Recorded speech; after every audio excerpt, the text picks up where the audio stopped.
ఇద్దరు స్నేహితుల కథ.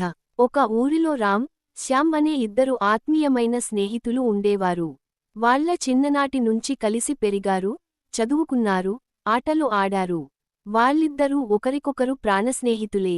ఏ పని చేసినా ఇద్దరూ కలిసే చేసేవారు. కానీ రామ్ కొంచెం ఆలోచించి వ్యవహరించే వాడైతే, శ్యామ్ కొంచెం మానసికంగా తొందరపడి నిర్ణయాలు తీసుకునేవాడు. స్నేహానికి పరీక్ష. ఒక రోజు రామ్, శ్యామ్ కలిసి ఒక అటవికి వెళ్లారు. వాళ్ళిద్దరూ అడవిలో స్నేహంగా సంచరిస్తూ ప్రకృతి అందాలను ఆస్వాదించేవారు.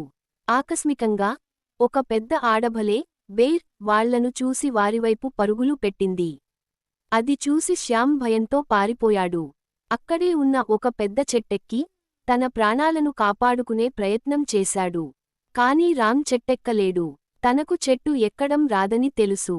కాని అతను జాగ్రత్తగా ఆలోచించి ఒక గుణపాఠాన్ని గుర్తు చేసుకున్నాడు: భలే మృతుల్ని తినదు.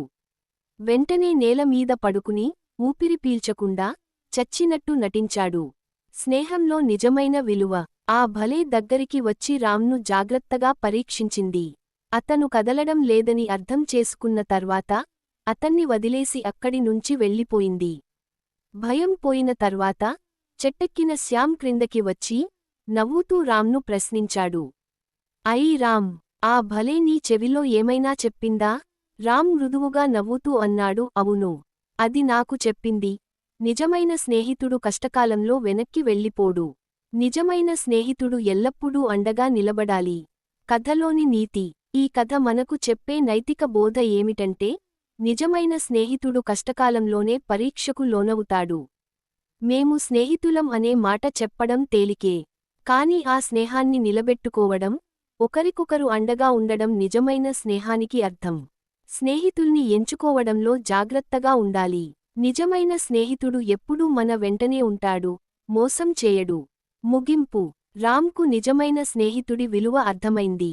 కాని శ్యామ్ తన తప్పును తెలుసుకుని నిజమైన స్నేహితుడిగా మారడానికి ప్రయత్నించాలనుకున్నాడు.